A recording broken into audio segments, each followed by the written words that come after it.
Let's go. Je vais juste, je vais mettre mon écran, comme ça tu vas pouvoir voir ce que je note. Parce que je vais D'accord. prendre des notes en même temps que tu m'expliques. Comme ça, je vais pouvoir t'expliquer un petit peu.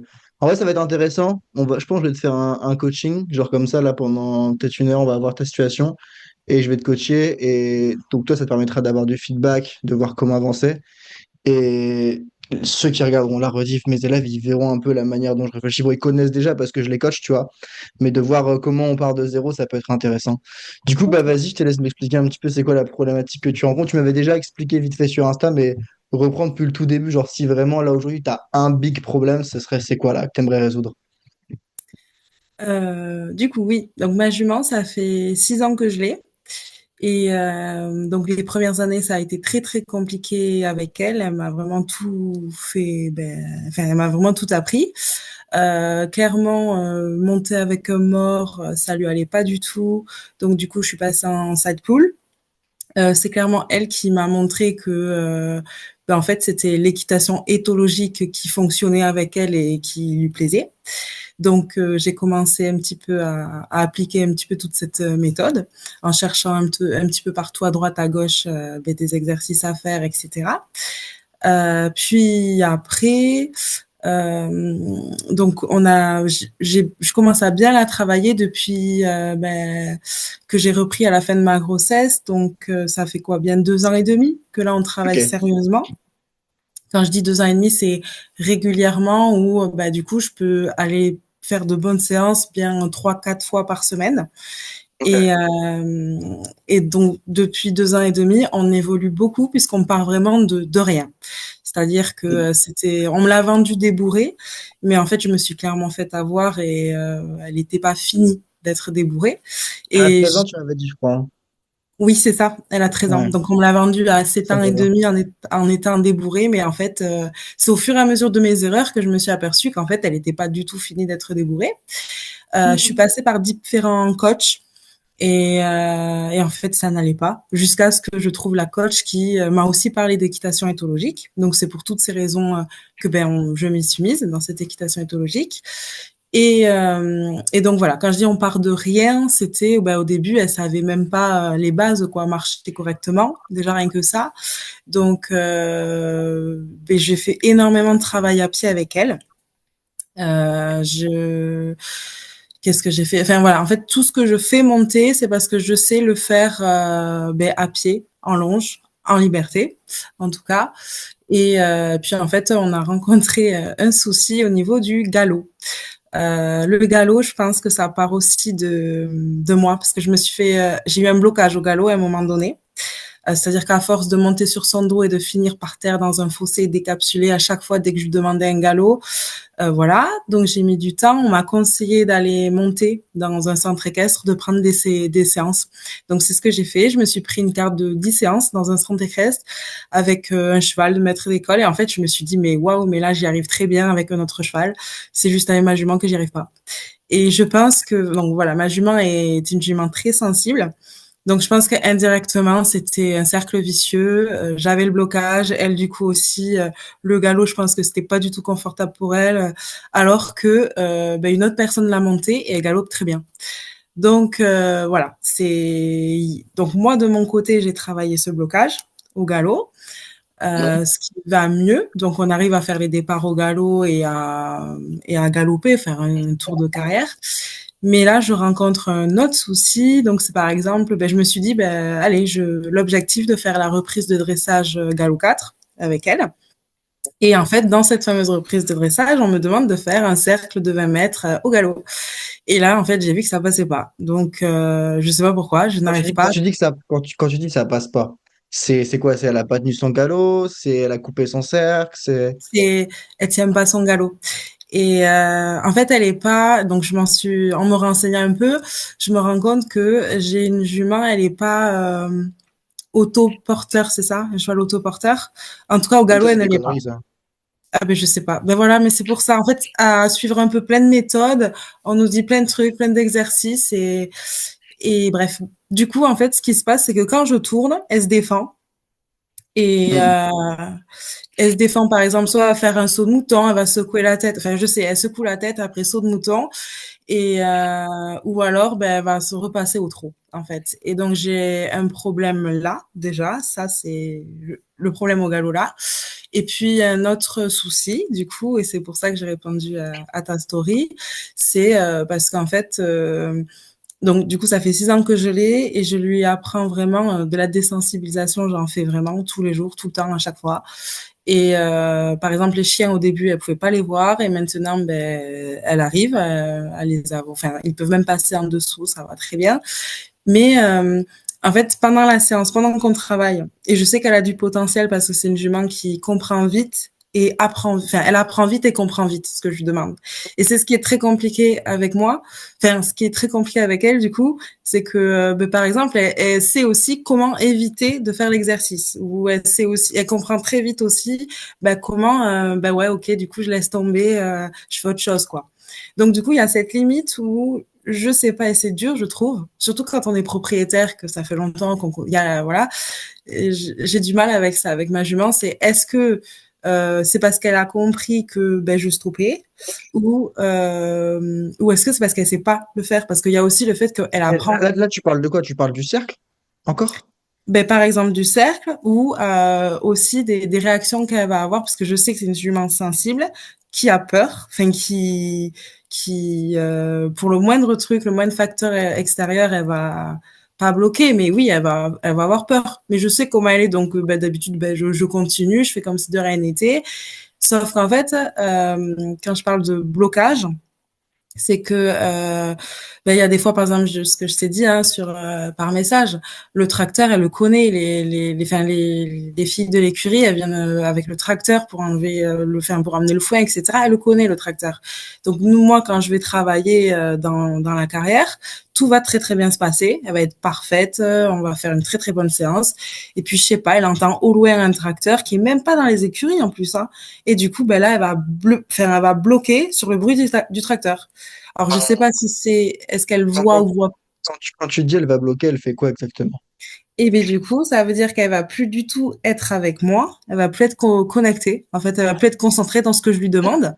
Et en fait, c'est fini. Après, ce qu'elle va faire, c'est comme si de nouveau, c'était une pouliche qui savait plus rien faire, alors que je sais qu'elle sait faire. Et que elle va plus être, je sais pas comment dire.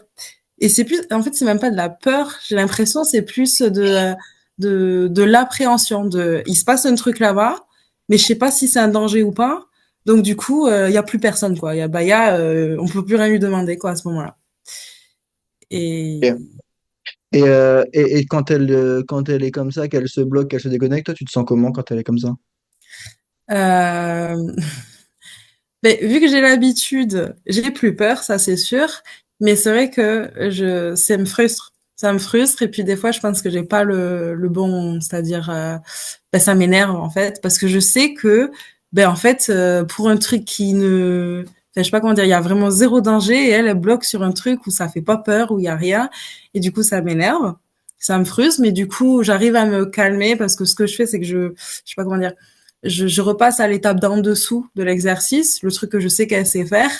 Et puis voilà, mais ça m'énerve parce que Ok. c'est souvent en fin de séance, par exemple, où après je fais des très courtes séances, hein. Mais c'est souvent au moment où je me dis bon là elle est tellement chouette, allez c'est bon, je le fais encore une fois et j'arrête. Et ben c'est le je le fais encore une fois et j'arrête. Où en fait elle bloque sur un truc que depuis le début de la séance, enfin c'est à côté de nous quoi. Enfin il y a pas enfin voilà, et sauf que du coup, je veux pas arrêter la séance sur n'importe quoi, puisque clairement, elle est plus concentrée, donc elle fait plus correctement les choses. Enfin, on travaille plus intelligemment. Donc du coup, bah, mine de rien, ça nous rajoute 15 minutes en plus de séance, quoi, pour le temps que j'arrive à enfin, à la récupérer et à refinir sur quelque chose de bien. Et des fois, du coup, bah, j'atteins pas l'objectif que je voulais. Donc c'est là où c'est très très frustrant pour moi. Ou des fois, bah, j'arrive à la récupérer assez rapidement, donc j'arrive à faire ce que je voulais. Ok. Euh, du coup, quand tu dis qu'elle est tendue tout dans les séances, est-ce que tu as l'impression qu'il y a une tendance qui se répète et qui se dégage? C'est-à-dire, est-ce que tu as plutôt tendance à avoir une jument qui peut être très stressée en début de séance puis redescendre? Ou est-ce que ça peut être stressé haut et redescendre et tout le temps fluctuant dans la séance? Ou est-ce qu'au contraire, tu as une jument qui peut être calme et posée au début, mais qui va plutôt avoir tendance à monter en pression vers la fin de séance? Est-ce que tu as un schéma qui se répète que tu as déjà observé? Alors, je pense que ça dépend. Je pense que le premier schéma, c'est, et c'est pour ça que je dis j'ai un blocage au galop. C'est comme de par hasard quand j'en viens au galop. Et c'est là où il va y avoir un truc. Donc ça, c'est vrai, je l'ai remarqué. Et puis, sinon, il y a même pas de, enfin, de base, ma jument, elle est froide. C'est-à-dire qu'elle a pas de sang. Mais c'est juste que dès qu'il y a un truc, bim, elle se met en mode alerte. Et puis bon, ben là, forcément, elle a de l'impulsion. Là, elle a. Et quand j'arrive à contrôler ça, cette énergie, c'est chouette, on travaille bien. Mais par contre, il y a des fois où j'arrive pas forcément à le contrôler correctement. Et du coup, ben là, elle chauffe quoi. Mais ça peut venir n'importe quand. Je sais pas, je dis un chien, mais ça peut être une personne des fois, rien que on est dans le cross ou dans le manège, il y a une personne qui vient nous voir juste pour me dire bonjour, et ben hop, c'est bon, il y a un truc qui a changé, donc on bloque. Ou enfin, ça peut être vraiment n'importe quoi. Enfin, alors que les gens, elle est habituée aux gens, elle est habituée aux chiens, elle est habituée aux tracteurs. C'est dès que il y a un truc extérieur qui vient dans notre séance, eh ben elle va bloquer sur le truc extérieur. Pour ça, je sais pas pourquoi du coup. Ok. Ok, j'écris comme un cassos, on s'en fout. Du coup, je disais, ok, donc là, il y a pas mal d'infos. Donc, si je résume un petit peu ce que j'ai noté, ce que j'ai vu, donc tu l'as eu que ça fait 6 ans que tu l'as. Au début, il était très compliqué. T'es passé de mort à Mm. Soulpool parce qu'elle était pas très bien débourrée. Puis tu t'es rendu compte que la solution était un peu dans l'éthologie. Tu as même une coach qui t'a un peu amené dans ça et qui t'a aidé. Ensuite, tu es tombée enceinte. Là, ça fait 2 ans et demi que tu as repris du coup le truc. Tu fais du travail régulier, tu travailles beaucoup au sol. Tant que c'est pas acquis au sol, tu le fais pas monter. Mm. Et aujourd'hui, tu as deux gros problèmes. Tu as un premier problème au galop pour les cercles de 20 mètres. Tu sens qu'elle, elle n'arrive pas à les faire et toi également, tu te mets la pression sur ça. Et également, tu as un autre problème aussi, au-delà de l'aspect technique du galop, c'est que ta jument, elle a quand même tendance à vite monter en pression, vite stresser.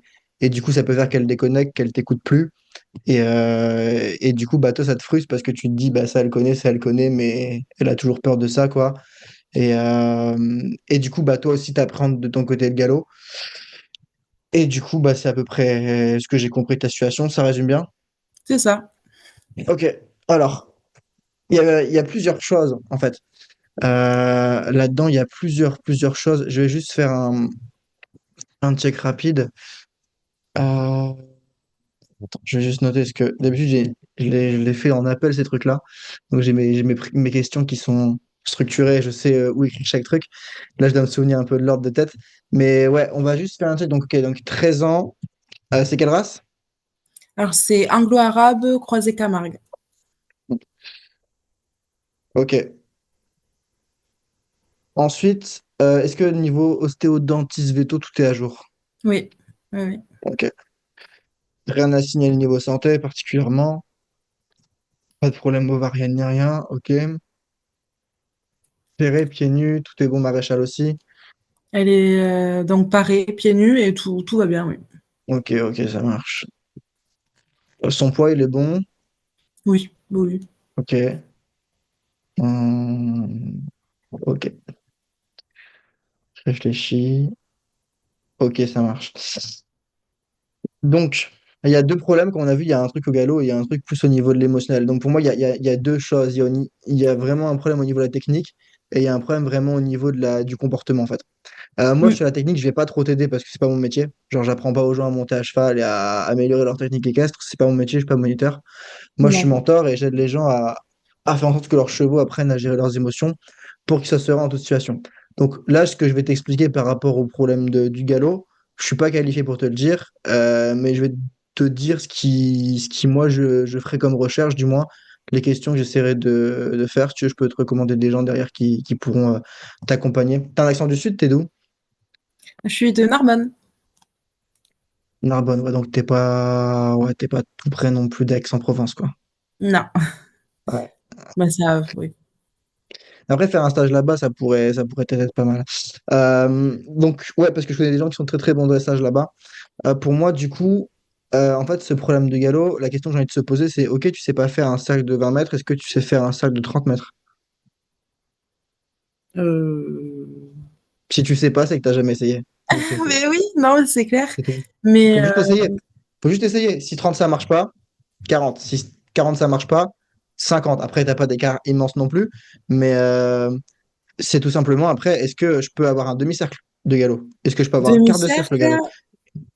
Alors, demi-cercle, main droite, je vais y arriver, mais ça va être laborieux. Et main gauche, pas du tout. Ah, voilà, c'est tout, en fait. Ça s'arrête là. Je vais y arriver, mais c'est laborieux. En fait, le problème, c'est que tu te mets la pression sur un truc parce que tu penses que le truc, il est acquis, alors qu'en fait, il est juste en phase, en cours d'acquisition. Et vu que tu penses que le truc est acquis alors qu'il est juste en cours d'acquisition, bah, c'est normal que ça marche pas, en fait. Tu vois, c'est comme si tu avais un joueur de foot qui essaie de tirer un coup franc à 40 mètres du but, mais celui à 30 Oui. mètres du but, il sait déjà pas le mettre. À moins d'avoir de la chance, tu vois, il y a très peu de chances qu'il y arrive. Et en fait, là, tu es en train de faire l'erreur que font 99% des gens qui bloquent avec leurs chevaux. C'est-à-dire qu'en fait, ils voient pas le problème parce qu'ils pensent que le vrai truc qui bloque, c'est un truc qui, dans leur tête, est acquis. Alors que pas du tout, c'est juste en cours d'acquisition. Et en fait, tant que tu n'arrives pas à avoir un départ au galop bien, ah, ça c'est ce que te dirait mon ami Marion, tant que tu n'arrives même pas à avoir un départ au galop en prise d'équilibre, ça sert à rien de parler de cercle. Parce qu'en fait, tout D'accord. simplement, d'un point de vue, et encore une fois, c'est pas mon métier, mais c'est juste de la logique, de la biomécanique, même la plupart des moniteurs, ils savent même pas ça. Bon, il y en a qui le savent, heureusement. C'est que si ton cheval ne tient pas son cercle, c'est soit qu'il y a un manque de force, de souplesse, d'équilibre. En tout cas, il y a une incapacité de le faire, tu vois. Surtout si tu dis que c'est laborieux, etc. Donc, on a vu que niveau santé, ça avait l'air clean, donc c'est probablement dans le travail, dans l'équilibre, dans le travail du cheval. Euh, donc, pour moi, il y a des choses aussi au niveau de l'équilibre, en fait. Ça, c'est la raison qui fait qu'il ne tient pas. Mais du coup, il faut te poser la question maintenant, est-ce que mes départs au galop, déjà, ils sont en prise d'équilibre ou en perte d'équilibre? Est-ce que quand mon cheval, je l'envoie dans le galop, j'ai l'impression qu'il est un peu lourd, qu'il appuie sur la main, ou au contraire, j'ai l'impression que j'ai rien dans les mains, etc. Tu vois? Déjà là, D'accord, ça oui. peut. Toi, t'as quelle sensation quand tu demandes des départs au galop, par exemple? Ben, fait des bons départs, oui, au galop. Mais c'est juste, voilà, deux, trois foulées, oui. Et après, la troisième foulée, je suis obligée d'agir soit avec ma main, soit avec mes jambes, quoi. Et bah, du coup, en fait, pour moi, ça veut dire que là, au bout de, comme tu dis, 2, 3, 4 foulées, ça veut dire qu'en fait, là, ça, tu commences à rentrer là où c'est plus possible. Et donc, en fait, ta zone de performance, elle est là. Et en fait, il faut pas chercher à avoir un cercle complet. Il faut juste chercher, si tu as 3 foulées, il faut que tu cherches à en avoir 4. Si tu es capable D'accord, d'en oui. avoir 4, il faut que tu cherches à en avoir 5. Et pas, et je fais une de plus, et j'ai 5 et dans la même séance, j'essaie d'avoir 6 dans la même séance, j'essaie d'avoir 7. Non. Espacer, avoir un process, se faire accompagner pour ça, pour des gens qui vont t'aider, voir est-ce que ton cheval, déjà, il a le dressage suffisant, est-ce que toi, tu as le niveau suffisant en tant que cavalier. Tu vois, il y a plein, plein de choses. Après, là, je t'ai dit, on rentre vraiment dans du coaching à casse pure et assez poussé. C'est pas mon métier et c'est pas ce que je sais faire. Là, c'est juste parce que j'ai eu la chance de traîner avec des gens que je connais bien, qui font tout simplement du dressage de haute école, hein, de très très haut niveau. J'ai rencontré des cavaliers pro également internationaux, donc c'est des choses que quand on échange, c'est des choses sur lesquelles on parle.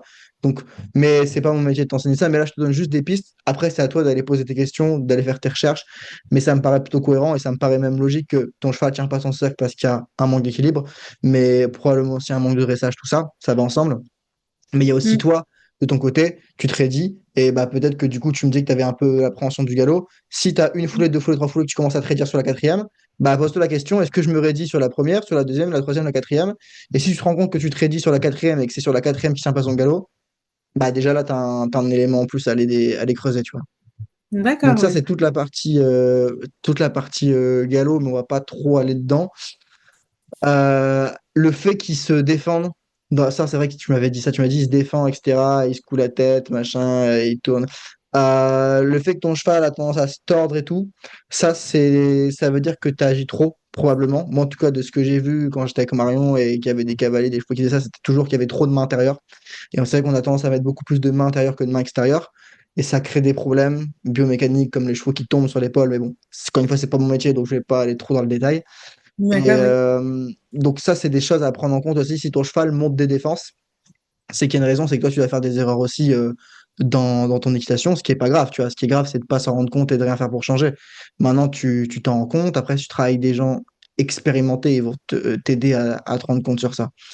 Donc, et le fait qu'il repasse au trot, très souvent, ouais, c'est un manque de force, hein, un manque de préparation physique, tout ça. Mais très souvent, le cheval qui tient pas le cercle sur le galop, c'est un truc que tu vois souvent chez les chevaux de club. Oui, Et du oui. coup, les mecs, ils sont là, ils ont le cheval qui est tordu comme qui tourne la tête parce qu'il essaie de garder le pli, mais le cheval, en fait, il a pas la force pour le faire et ça crée des dégâts. Et vu que les moniteurs sont de moins en moins formés, ils se rendent même pas. En fait, c'est même pas qu'ils se rendent pas compte, mais c'est aujourd'hui, on veut scaler les choses dans les chevaux, on veut faire 10 élèves pour un moniteur, 8 élèves pour un moniteur. Ils sont tous autour de lui, il a pas des yeux tout autour, il peut pas regarder tout en même temps, donc c'est normal que quand tu es dans des conditions comme ça, c'est inévitable que la qualité de l'enseignement, elle baisse. Et donc, la qualité de l'éducation baisse. C'est juste Mm. la conséquence de l'environnement.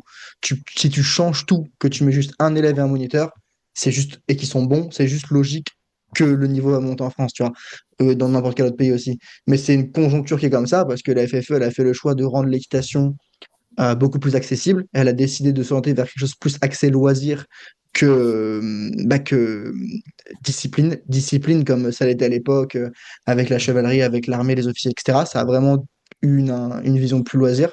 C'est un choix qu'elle a fait et du coup, il y avait besoin de beaucoup de moniteurs. Donc, le niveau d'entrée et de sortie et plus le temps de formation est de plus en plus bas et du coup, on se retrouve avec des gens qui sont de moins en moins formés. Et du coup, des choses qu'on savait avant, aujourd'hui sont un peu en train de disparaître parce que les gens vont. Après, il y en a, hein. Moi, j'ai des potes, ils sont moniteurs, ils lisent Baucher, ils lisent Général Lott, ils lisent enfin, des anciens qui ont fait Oliveira et Jean Dorgex, Philippe Carl, tout ça, c'est des gens, je sais pas si c'est des noms qui te parlent. Non, non, non. Tu as Philippe Carl, tu regardes, tu vas comprendre pourquoi ton cheval il tient pas son cercle au galop. D'accord. Tu vois. Il va t'expliquer, il va te dire, bah, en fait, c'est juste que la biomécanique, elle est pas bonne. Donc, si la biomécanique, elle est pas bonne, le résultat, il peut pas être bon, tu vois. Donc, il y a tout ça, tout ça, tout ça. Et il faut essayer de trouver un moniteur qui pourra t'accompagner là-dessus. Ça, c'était pour la partie dressage pur, qui est pas ce sur quoi moi je peux t'aider. Là, je t'ai juste donné des pistes. Maintenant, pour la partie, quand tu dis, peut-être qu'elle le sait, peut-être qu'elle évite l'exercice. En fait, quand tu penses ça, tu pars du principe que ta jument a compris que comme elle n'arrivait pas, elle allait faire semblant de pas y arriver pour se débarrasser du truc. En fait, ça, c'est une réflexion d'être humain et ça s'appelle en fait faire une projection et faire des scénarios hypothétiques. C'est un scénario hypothétique. Elle imagine que la partie de ton cerveau qui te permet de faire ça, c'est ce qu'on appelle le cortex préfrontal. C'est juste devant. Les chevaux n'ont pas de cortex préfrontal. Ou ils en ont un, mais il est tellement, tellement petit qu'en fait, cette capacité de tester, de faire semblant, d'anticiper, de faire semblant d'aller à l'échec, machin, en fait, c'est pas, c'est juste leur cerveau, ils ont même pas le bout de cerveau qui leur permet de le faire, tu vois. Donc Mm. ça, c'est des trucs qui sont inventés et répétés par des gens qui sont nuls dans les chevaux. C'est les mêmes gens qui disent, ah oui, non, mais ton cheval, c'est. Et une fois, j'ai entendu une connerie, quelqu'un qui avait dit à la dame, ah oui, non, mais ton cheval, ton poney, c'est normal qu'il soit pas en extérieur parce que c'est un poney de compétition. En mode, il y a des chevaux, ils naissent, le dieu des chevaux leur dit, toi, compétition, toi, la balade. Non, non, ce sera compétition. C'est débile, c'est n'importe quoi. Et parce qu'en fait, les gens sont nuls, ils veulent pas se remettre en question et du coup, ils disent, c'est de la faute du cheval. Comme des gens en couple qui veulent pas se remettre en question et qui disent, c'est de la faute de mon partenaire. C'est la même chose. Et je suis sûr qu'en D'accord. couple, ils font la même chose, tu vois. Tu vas faire des études sur les gens qui mettent la faute sur les chevaux. Je suis sûr qu'ils mettent aussi la faute sur les autres et qui sont pas qui prennent pas leurs responsabilités dans la vie. Donc, il y a ce truc où c'est pas possible qu'elle te teste, qu'elle fasse semblant de pas tenir son cercle, etc. D'accord? Le fait D'accord. que tu dis que c'est une jument sensible, ça, je vois ce que tu veux dire par là, dans le sens où elle est beaucoup sur l'œil, elle peut vite se mettre la pression. Il faut faire attention quand tu dis elle est sensible, parce que le problème, c'est que quand tu dis ça, tu dis elle est comme ça. Genre, c'est son identité. Et le problème, c'est que si tu penses que c'est son identité, ça veut dire que c'est pas quelque chose qui est dans ton contrôle, et du coup, tu le suis. Et du coup, c'est pas des pensées, des croyances qui vont t'aider. La réalité, c'est pas que D'accord. ta jument, elle est sensible. Peut-être qu'elle est née avec un taux de sensibilité qui est plus élevé que la moyenne des chevaux, ou peu importe. Mais ce qui est important, c'est pas ce qui arrive, c'est ce qu'on en fait. Et ce que ça veut dire aujourd'hui, ta jument, quand elle a peur de certains objets qu'elle connaît, etc., c'est pas qu'elle est sensible, c'est pas qu'elle est conne, c'est pas que c'est une grande émotive ou autre, c'est juste qu'elle sait pas gérer ses émotions. Mm. C'est tout. Ok. C'est juste qu'elle n'a pas cette compétence de gérer ses émotions. Parce qu'en fait, tu regardes, tu prends la situation, elle a peur de tout. Tu lui rajoutes la gestion émotionnelle, genre, hormones, à fond, on envoie, on lui fait une piqûre de gestion émotionnelle magique, boum, elle a la gestion d'émotion. Plus peur de rien. Tu vois. Mm. Donc, c'est juste, il faut pas se dire elle est sensible, il faut juste se dire il lui manque une compétence, et cette compétence qui lui manque, c'est la gestion émotionnelle. C'est Ok, tout, tu oui. vois. Après, le fait qu'elle se bloque, qu'elle se déconnecte, etc., ça veut dire qu'en fait, elle accorde beaucoup plus d'importance à l'environnement qu'à son éducation. Et donc, Mm. ça, ce que ça veut dire, c'est que aujourd'hui, du coup, oh, je peux pas cliquer. Ah si, c'est bon. Aujourd'hui, du coup, il y a un manque de leadership de ton côté. Donc, il y a un manque de D'accord. leadership, on a vu. il y a un problème de gestion émotionnelle. Tiens, NC. Oh, j'oublie tous mes autres problèmes. Bon, c'est pas grave. Donc, environnement, éducation. Donc, on a vu manque de leadership, manque de gestion, problème de gestion émotionnelle. Et en fait, pareil, tu vois, ça, c'est quand tu dis, elle est habituée, ça, elle le connaît, et du coup, tu te dis, ouais, ça me saoule parce qu'elle le connaît, etc. En fait, là, tu es exactement dans le même schéma que quand tu disais, euh, ah putain, attends, j'arrive pas à me retrouver dans mon truc, mais attends, je cherche le bon exemple. Est-ce qu'elle fait semblant? Est-ce qu'elle me teste ou pas? C'est pareil, du coup. Non, c'est plus pour les cercles. C'est bon, j'ai retrouvé mon lien.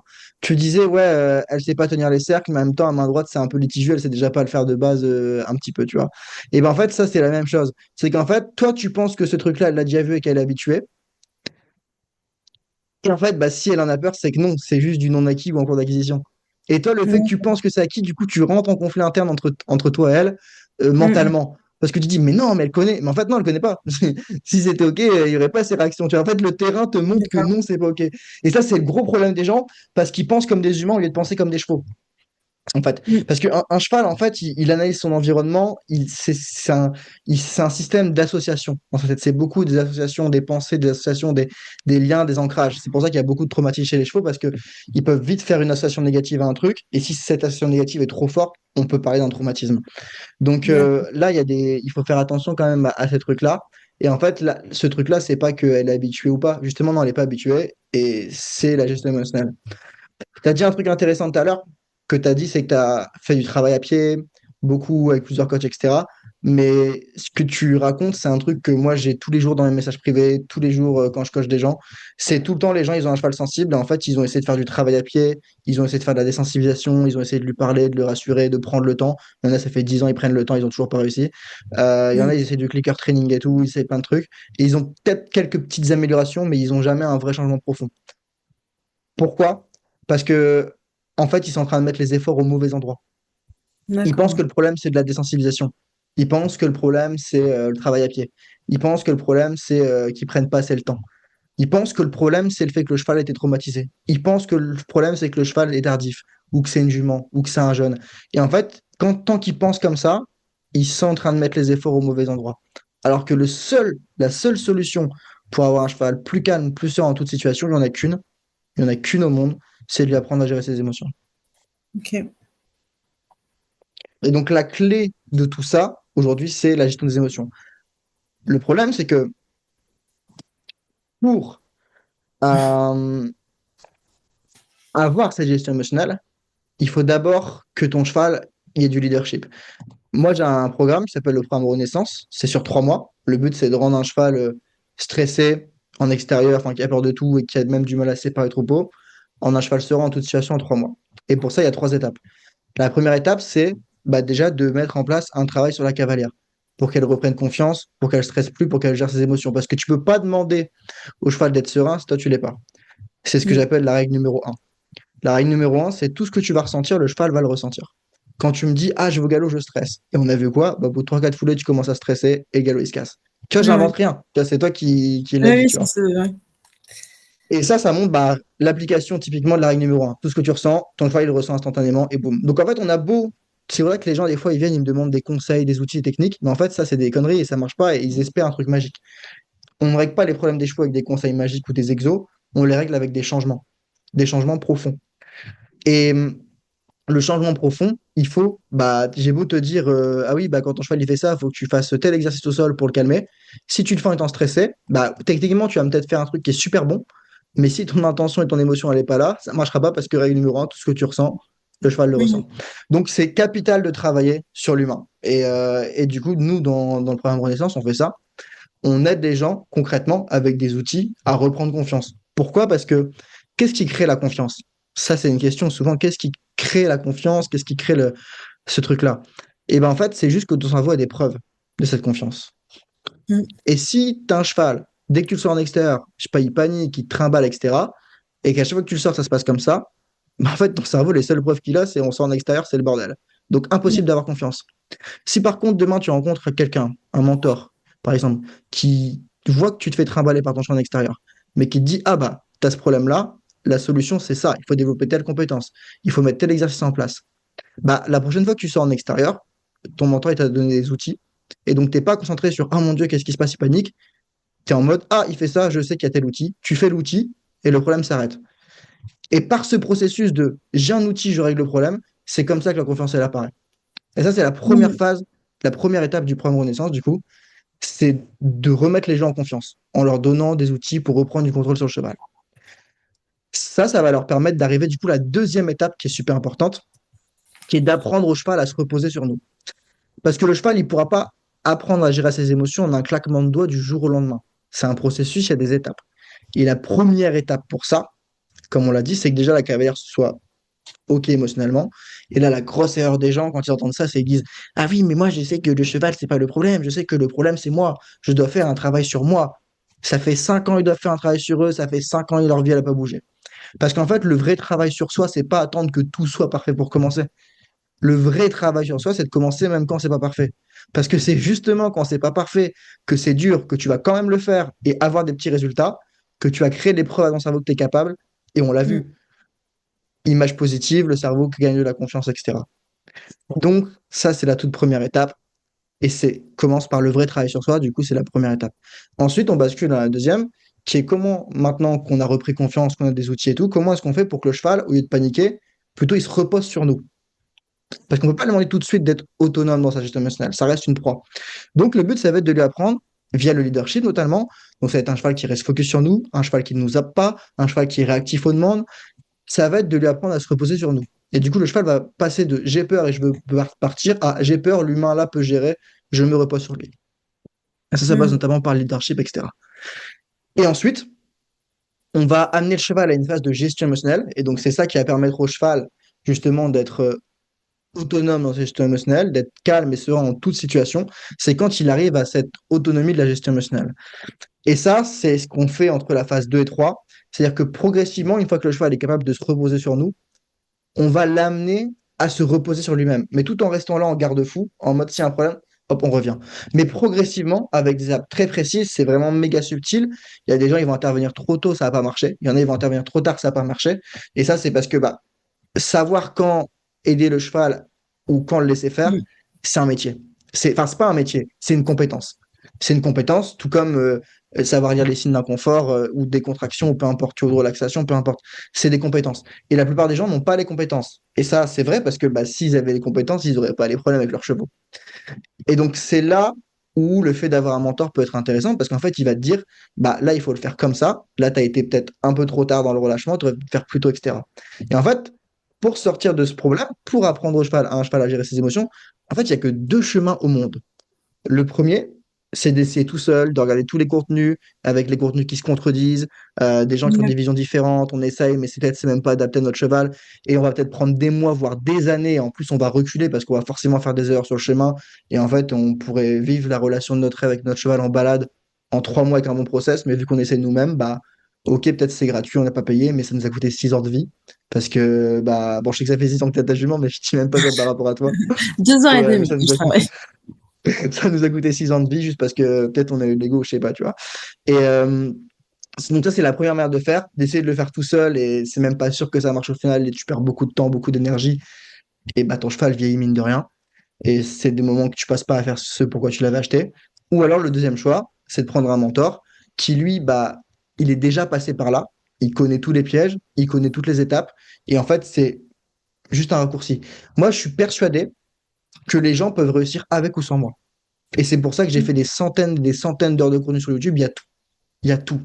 Maintenant, c'est la question, c'est est-ce que les gens veulent prendre des mois et des années à essayer par eux-mêmes, ou alors ils Mmh. prennent un mentor pour aller plus vite. C'est une question de vision. Et en fait, dans cette, dans cette décision, c'est une question de ce que les gens valorisent. Il y en a qui vont beaucoup plus valoriser leur argent, et donc pour eux, ils préfèrent perdre 6 ans entre guillemets de leur vie à essayer tout seul et économiser peut-être 1 000, 2 000 euros. Et il y en a d'autres, ils vont se dire, bah attends, je vais le régler en 3 mois, ça va peut-être me coûter de l'argent, mais vas-y, dans 3 mois, j'ai la relation que j'ai toujours voulu en fait. Et en fait, c'est Mmh. juste à des gens, ils valorisent beaucoup plus leur argent, et il y en a, ils valorisent beaucoup plus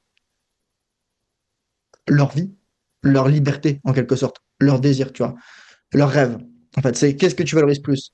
Le fait d'économiser ton argent ou le fait de réaliser tes rêves? Et il n'y a pas une personne qui est meilleure que l'autre. C'est juste des visions de la vie différentes. C'est comme j'en parlais avec un pote hier. La différence entre le salarié et l'entrepreneur, globalement, c'est que l'entrepreneur, il valorise plus la liberté, alors que le salarié, lui, il valorise plus la sécurité. Ouais. Et on en parlait encore avec mon pote avec un autre truc, c'est que lui, il est kiné et il a fait toute sa comptabilité tout seul, mais il s'emmerdait à lire tous les trucs de compta.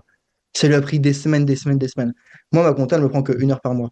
Et je lui ai dit, mais putain, mais t'es un malade, moi, à ta place, j'aurais juste pris un expert comptable, j'aurais dit, tiens, prends l'argent et fais le truc, tu vois, c'est ton métier, tu le feras mieux que moi, ça ira plus vite. Il m'a dit, ouais, mais j'ai pris des mois, mais au moins, je sais le faire moi-même. Je fais, ouais, mais en fait, c'est une question de vision. Genre, lui, il valorise plus son temps, son argent, pardon, et moi, je valorise plus mon temps. Je valorise plus ma liberté. Et c'est une question de vision, en fait. Donc, il y a deux manières de le faire. Moi, je suis persuadé que les gens peuvent réussir par eux-mêmes. C'est pour ça que je mets tout à disposition. Après, il faut aussi avoir ce truc où même quand tu essayes et que tu échoues, comment est-ce que tu fais quand mentalement tu doutes? Si tu es Mm. tout seul, si t'as personne qui te soutient, peut-être il y a des gens, tu vois, ils ont du mal avec leurs chevaux, tout le monde leur dit tous les jours, vends-le. Et en Mm. plus, t'as personne pour t'accompagner, t'as pas les bons process, t'as personne qui te soutient, c'est dur d'avancer, tu vois. Et c'est pour ça que moi j'ai créé Renaissance, que j'ai créé le programme Renaissance, c'est pour mettre tout en place aux gens pour avancer. Donc là, si on résume un petit peu ta situation, déjà, est-ce que tout ce que je t'expliquais là, ça te parle, ça t'aide? Oui, ah oui, oui, vraiment. Merci. Oui, bien sûr, ça me parle. Ok, parfait. Bah, c'est cool.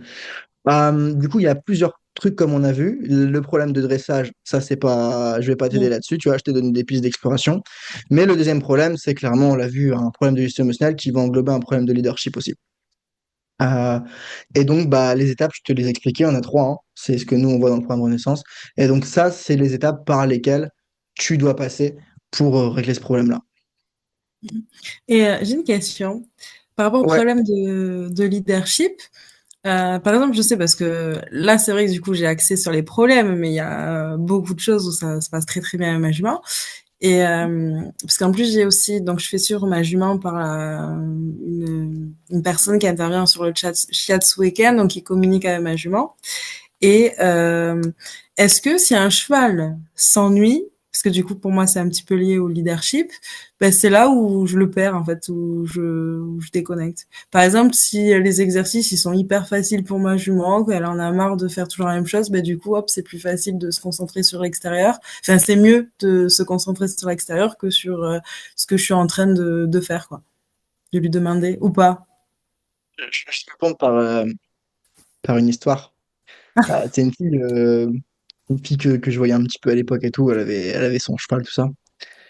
Et à l'époque, juste, je la voyais un peu, mais genre, j'étais pas professionnel vraiment, tu vois, à ce moment-là encore.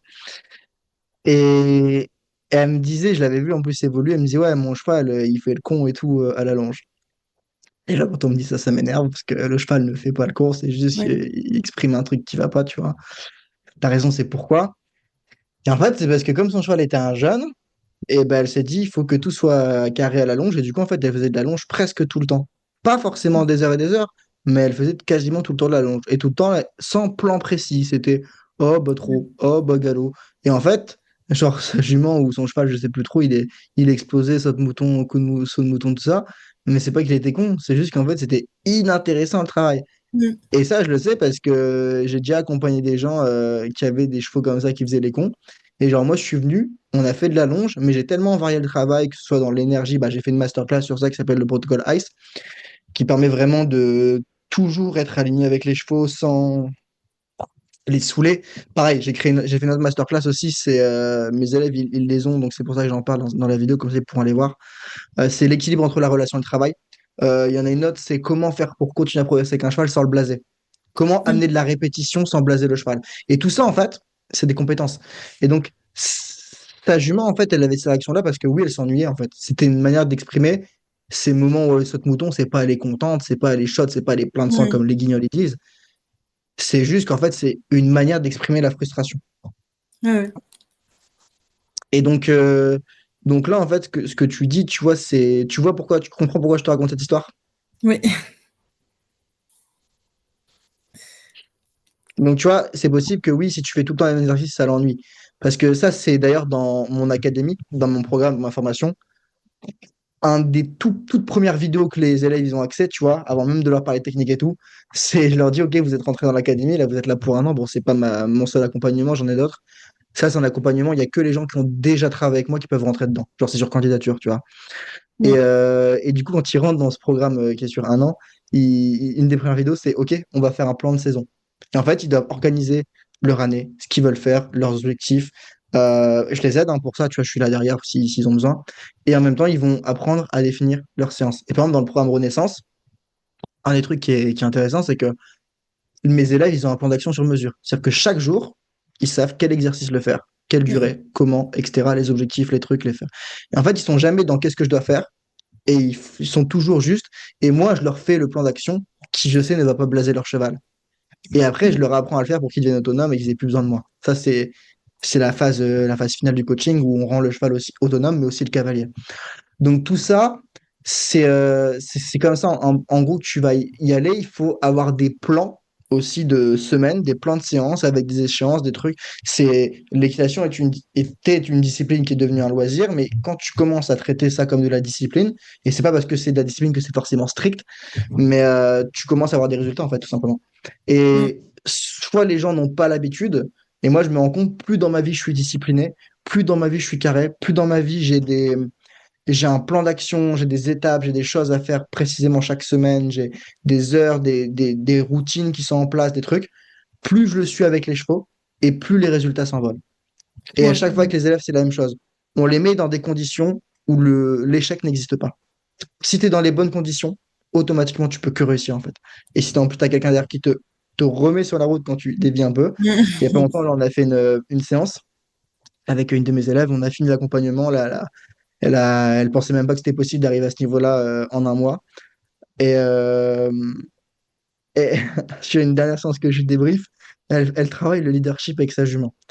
Et en fait, elle avait eu un problème sur le déplacement de hanche et je voulais qu'elle travaille ça. Et je dis, mais pourquoi est-ce que tu as fait ça? Tu vois, ça n'a aucun sens. Et je lui ai dit, si tu suis pas le plan, tu pourras pas avoir les résultats, tu vois. Et c'est ça aussi l'importance d'avoir un mentor. Parce que parfois, on part sur un plan, et puis hop, on a une idée qui nous vient en tête, et on dévie de ce plan, et en fait, les gens font, oh, nouvelle idée, ah, nouvelle idée. Et en fait, tu regardes, au lieu de faire une ligne comme ça, ils ont fait dans toutes les directions sont parties, en fait, bah, il n'y a pas de résultat. Normal, il y a pas de discipline, il n'y a pas un cœur, il n'y a pas une ligne directrice. Et ça, bah, c'est difficile. Et plus moi je le suis dans ma vie, plus j'arrive à le faire avec les chevaux et plus ça donne des résultats. Donc il y a ça aussi vraiment très important à prendre en compte dans le processus d'évolution. La structure, la stratégie que tu mets autour. Et ça, bah, soit tu sais le faire par toi-même, soit tu n'as pas la compétence. Et dans ce cas-là, il faut apprendre cette compétence. Et encore une fois, bah, tu n'as que deux choix, hein. Soit tu essaies de la développer par toi-même, soit tu as un C'est mentor ça. qui te l'apprend. C'est toujours les deux questions, tu vois. Après, bah, je pense qu'on a fait le tour. Après, on pourrait peut-être. Déjà, là, est-ce que tu as des questions sur tout ça? Non, non, non, c'est bon. Et après, je pense que la question que je pourrais te poser là, c'est toi, tu penses que c'est quoi qui te bloque aujourd'hui? Ou plutôt, attends. Tu pensais que c'était quoi qui te bloquait avant cet échange et maintenant, tu penses que c'est quoi qui te bloque? Euh, je crois que tu m'as remis dans la face mon blocage du galop. Voilà. Je pensais que ça allait mieux, mais qu'à mon avis, non. La jument me le fait comprendre. Et après, c'est le leadership. Parce que je pensais quand même faire... ouais, j'ai l'impression de quand même mettre en place les trucs et tout, d'avoir une jument. C'est juste que... Enfin, je sais pas comment dire. Bon, c'est comme, on prend l'exemple d'un enfant, quoi. Enfin, je veux dire, je gère mon enfant, je gère ma jument. Bon, ben, c'est vrai que oui, il y a des fois où, ben, le cas où elle bloque, là, je gère pas.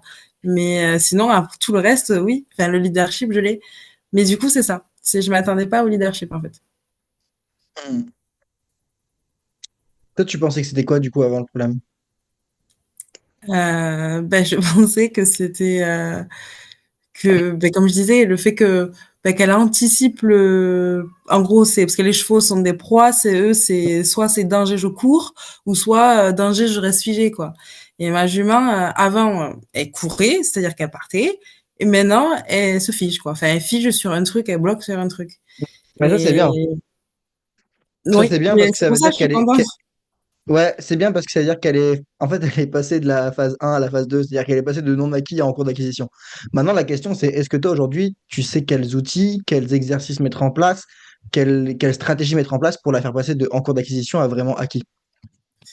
Ben non, parce que c'est vrai que comme tu dis, quand on regarde sur Internet, parce que souvent on me parlait de la désensibilisation. Enfin, désolé, hein, j'ai rien contre l'exercice où on est à cheval avec les drapeaux, mais enfin moi c'est pas ce qui va m'aider quand il y a un tracteur au loin quoi qui fait du bruit, c'est pas ça qui va aider avec le Exactement. drapeau.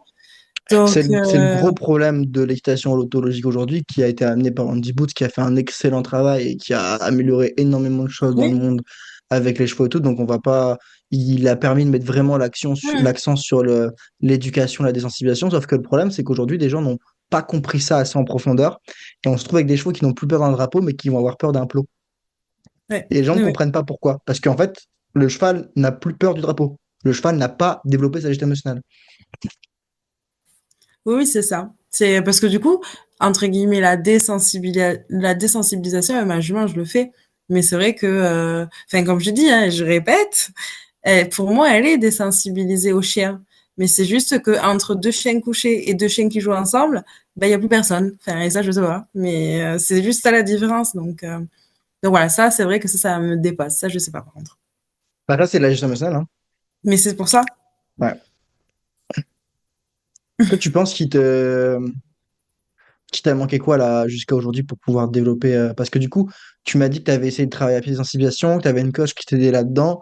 Au-delà de ça, est-ce que toi, tu as déjà investi dans d'autres coachings, dans des formations, dans des accompagnements pour résoudre ces problèmes de gestion émotionnelle?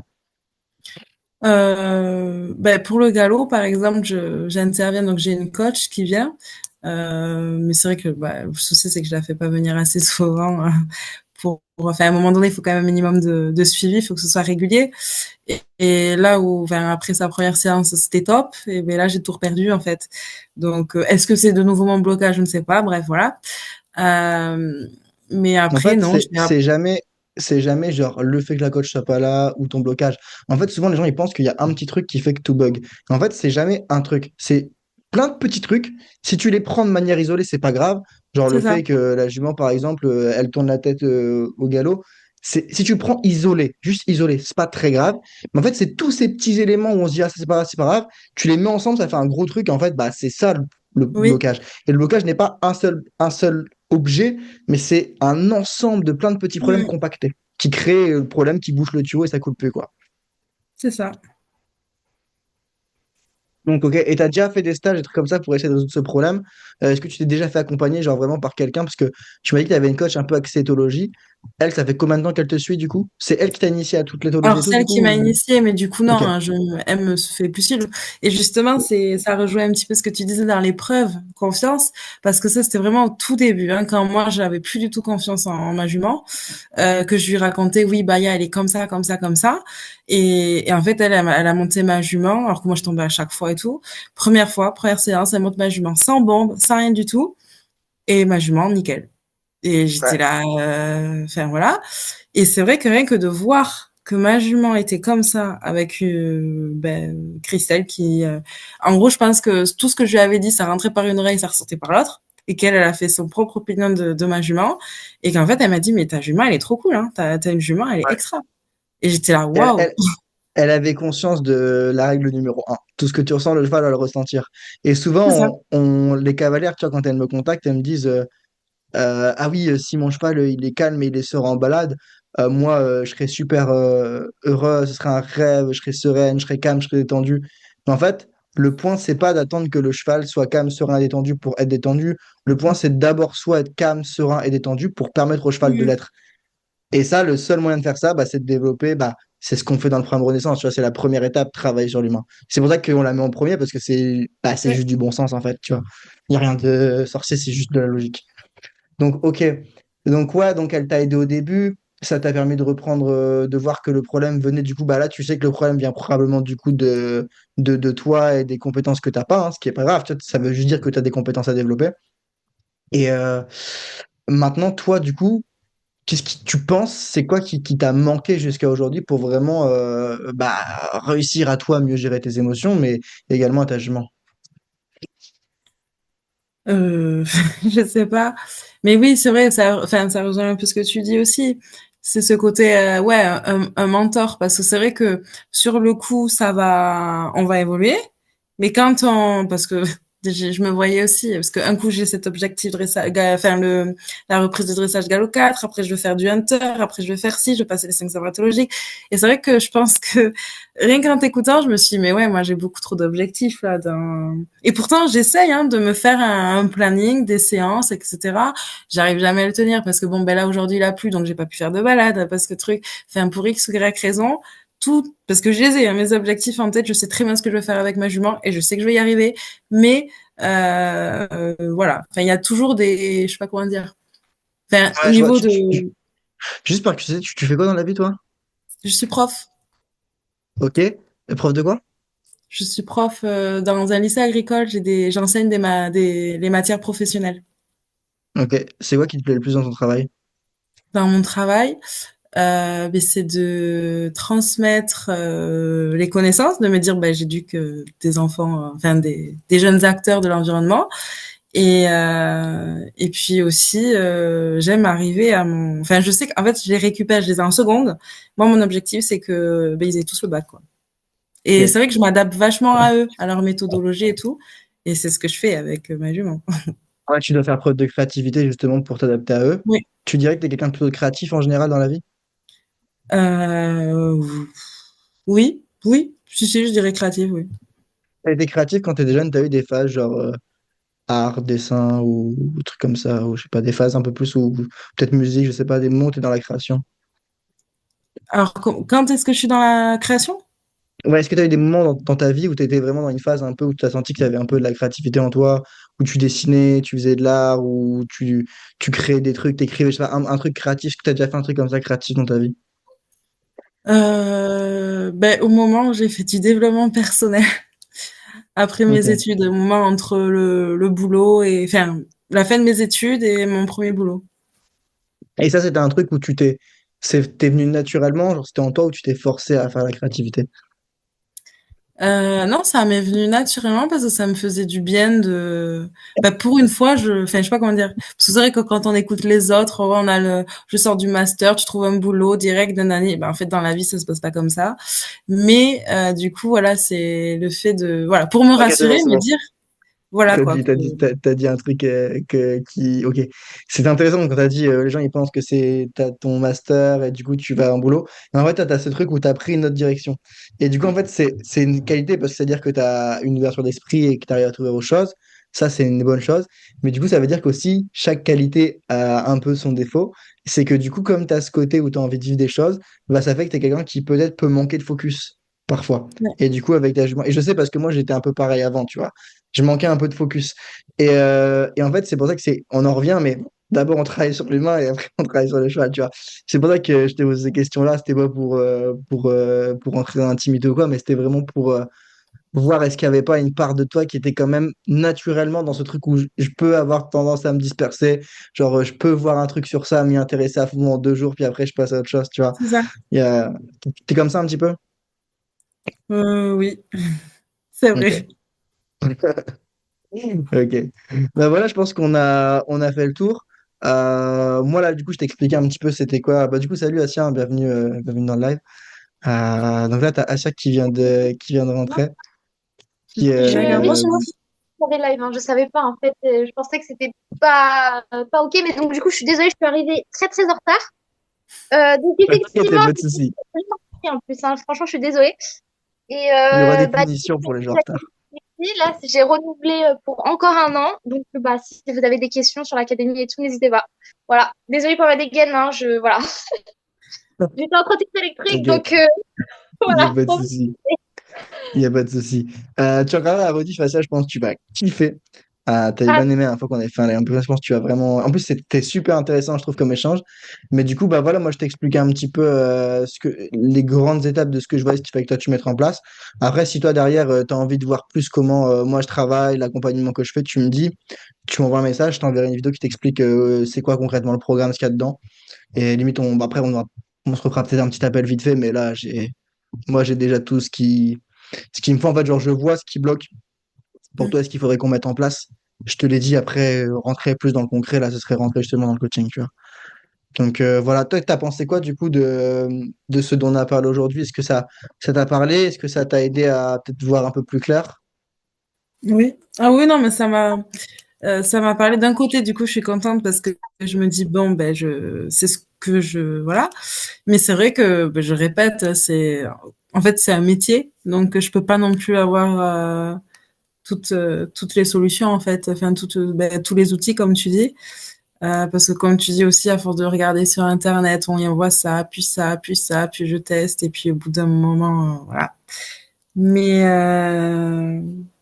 non, très intéressant. Ok.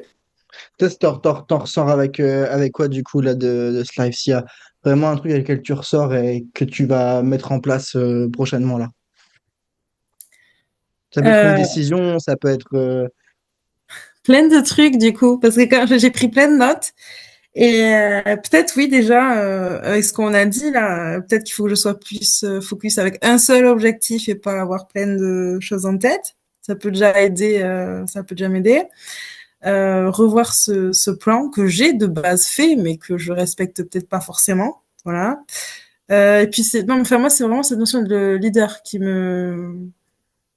que je vois pas comment je peux faire pour être plus leader en fait. Enfin je Tu sais vois, si pas. elle peut expliquer c'est quoi le leadership. Ben ouais parce que Elle maîtrise bien parce qu'elle avait un entier qui se cabrait sur elle, qui faisait pas mal de choses. Donc le leadership, elle l'a bien bossé. En gros, le problème qu'elle a de leadership, pour t'expliquer un petit peu ça, c'est que le problème, c'est la gestion émotionnelle. Et en gros, bah, ça déconnecte, hein. Ça déconnecte et du coup, le cheval n'est plus focus sur elle, mais sur l'environnement, etc., quoi.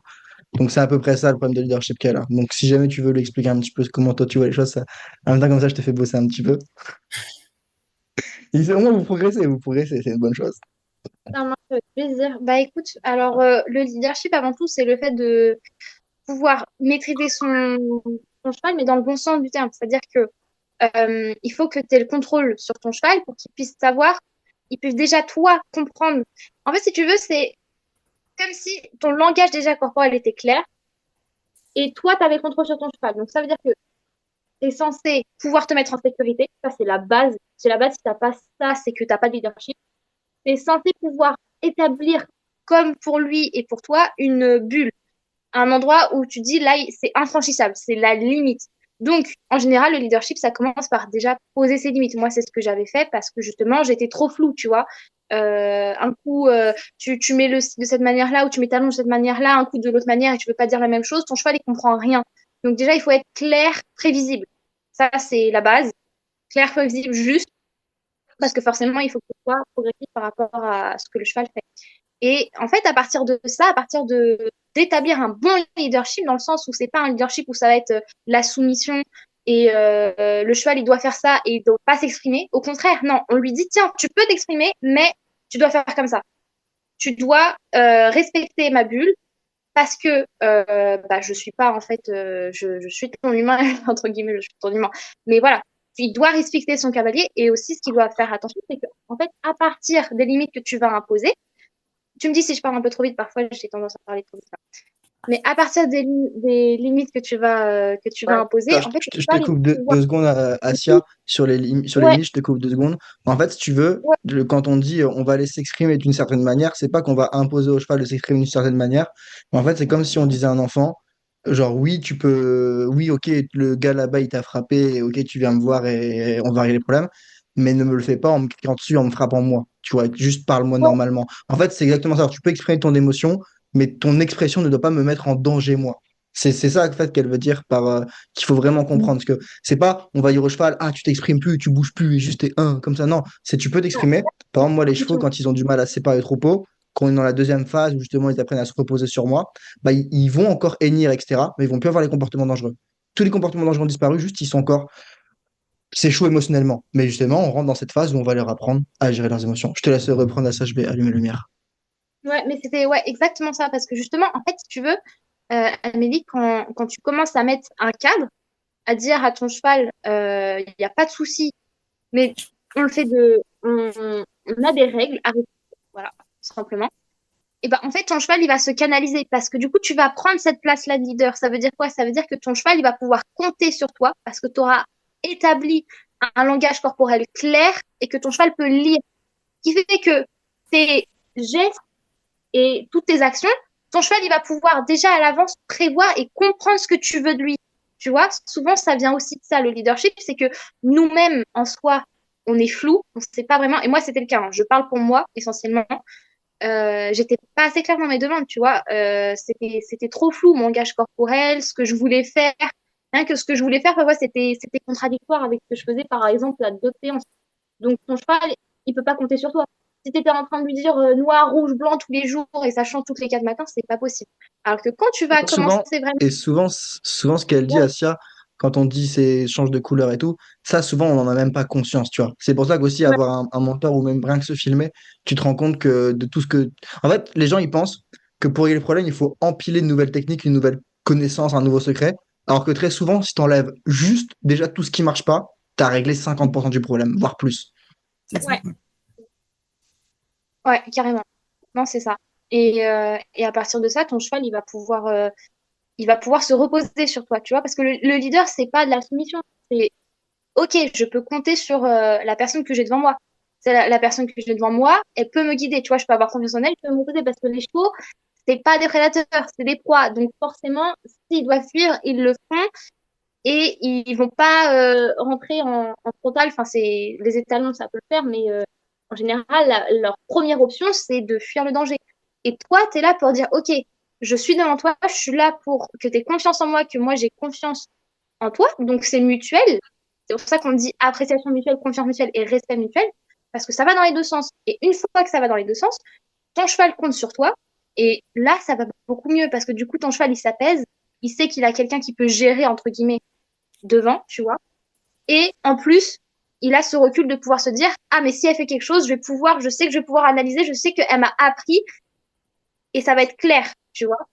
Et il C'est va ça. Et développer, ça, et ton cheval, en fait, le travail que tu fais sur toi et que tu fais sur lui, et ben, ça va développer la confiance et les gestions, il va énormément s'améliorer au niveau des gestions des émotions, en fait. Et ça, on s'en rend pas compte parce que c'est tout un tas de petits processus, de petites étapes qui font que ton cheval, qui avait pas du tout confiance en lui, qui c'était catastrophique, et ben, lui-même, il va développer en gestion émotionnelle, il va développer en confiance en lui et en confiance en toi.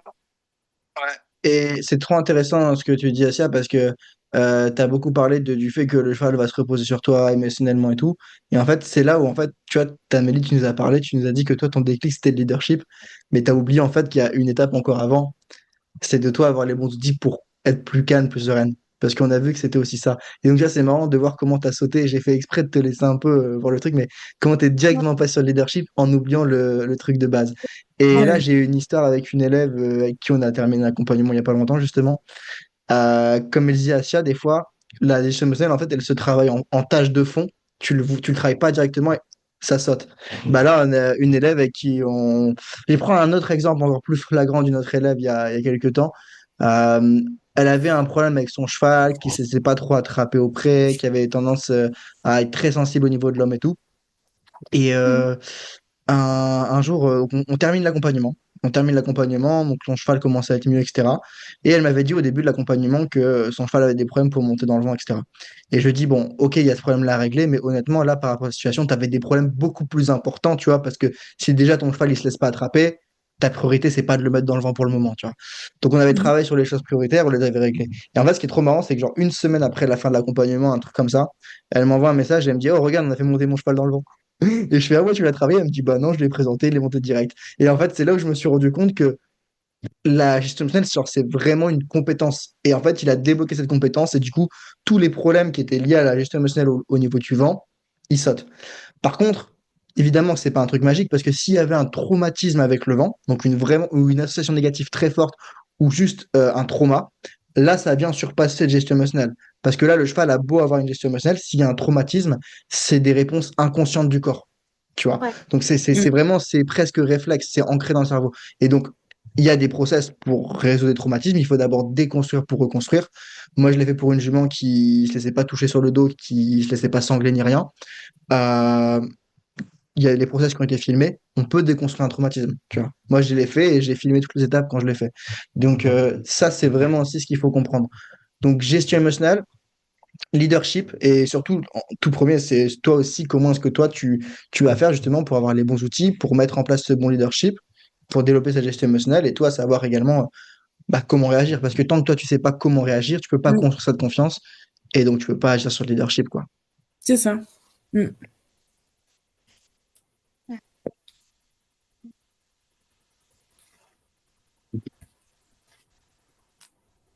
Bon, bah, on a fait le tour. Ouais. Ouais, Est-ce que vous avez des questions sur ce qu'on a parlé aujourd'hui? Bon, ça, t'arrives un peu en cours, mais si vous avez des ouais, questions ou si y a un truc sur lequel vous voulez revenir. Moi, non, c'est bon. T'as été très clair. on est bien. Ok, parfait. Ok, parfait. Euh, Qu'est-ce que je voulais vous dire aussi? Il y a un truc. Ouais, tout à l'heure, bon, ça, je vais le mettre off, je vais couper l'enregistrement.